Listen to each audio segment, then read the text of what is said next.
Merci de votre fidélité à la chaîne Afrique Sport. Bienvenue dans votre journal du Mercato spécial Europe. C'est parti pour un tour d'horizon des rumeurs transferts du jeudi 13 août 2020.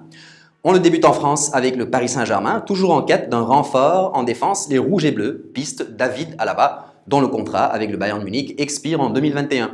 On vous le disait, après 8 ans dans la capitale parisienne, Thiago Silva vit ses dernières semaines avec le PSG. Le défenseur brésilien ne sera pas prolongé par le club, étant jugé indésirable par Leonardo. Pour pallier ce départ, les dirigeants parisiens se seraient penchés sur la piste menant à l'international autrichien.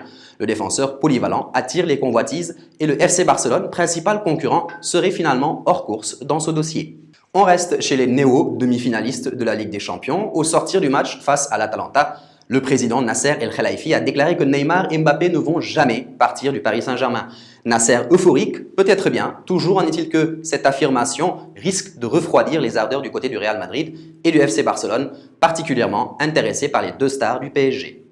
Toujours au Paris Saint-Germain avec la rumeur cette fois de l'arrivée de Cristiano Ronaldo qui prend de plus en plus de l'ampleur. À en croire Corriere dello Sport, il y aurait de réelles possibilités de voir CR7 filer vers le Paris Saint-Germain dès cet été. L'élimination de la Ligue des Champions aurait en effet poussé le Portugais à réfléchir sérieusement à son avenir, même s'il lui reste encore 2 ans de contrat avec la Juve. Le quotidien italien évoque ainsi une possibilité claire pour Cristiano Ronaldo et son entourage de rejoindre Neymar et Mbappé. Une attaque monstrueuse se dessinerait alors. On poursuit avec un attaquant dont le nom a été associé à l'OM ces derniers jours. Il s'agit de Max Alain Gradel, âgé de 32 ans. Relégué avec Toulouse cette saison, l'Ivoirien vient d'être libéré de son contrat par le TFC et devrait rebondir en Turquie à Sivasspor où un contrat de 3 ans l'attend.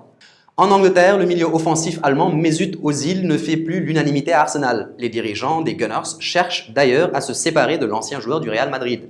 L'opération ne sera toutefois pas aisée puisque Özil, sous contrat jusqu'en 2021, entend bien aller au bout de son engagement. Restons chez les Londoniens d'Arsenal avec une probable arrivée du Brésilien Willian que l'on annonce imminente. Le désormais ex-numéro 10 des Blues était libre depuis son départ en fin de contrat de Chelsea. À Manchester City, d'après les informations du tabloïd britannique The Sun ce jeudi, la première offensive pour Kalidou Koulibaly a été lancée. Ainsi, une proposition de 63 millions d'euros, plus des bonus supplémentaires, a été réalisée. Si cette nouvelle se confirme, les deux équipes ont de grandes chances de parvenir à trouver un terrain d'entente dans les semaines à venir. En Italie, comme annoncé hier, Blaise Matuidi n'est plus un joueur de la Juventus de Turin. Et l'international tricolore n'a pas mis du temps pour trouver un nouveau club. C'est désormais bien officiel, Blaise Matuidi est un joueur de l'Inter Miami depuis ce jeudi. La franchise qui appartient à l'ancienne star du football David Beckham a annoncé l'arrivée du champion du monde. Autre rumeur évoquée depuis des mois maintenant, la probable arrivée de Paul Pogba au Real Madrid ou encore celle d'un retour à la Juventus. Il faut dire que récemment, Pogba affichait clairement son souhait de quitter Manchester United. Néanmoins, il faudra une somme plutôt colossale pour s'attacher les services du milieu de terrain. On se retrouve demain pour d'autres infos transferts. En attendant, n'hésitez pas à liker la vidéo et si vous venez de découvrir la chaîne Afrique Sport, n'oubliez pas de vous abonner et d'activer la notification représentée par la petite cloche pour ne rater aucune information sportive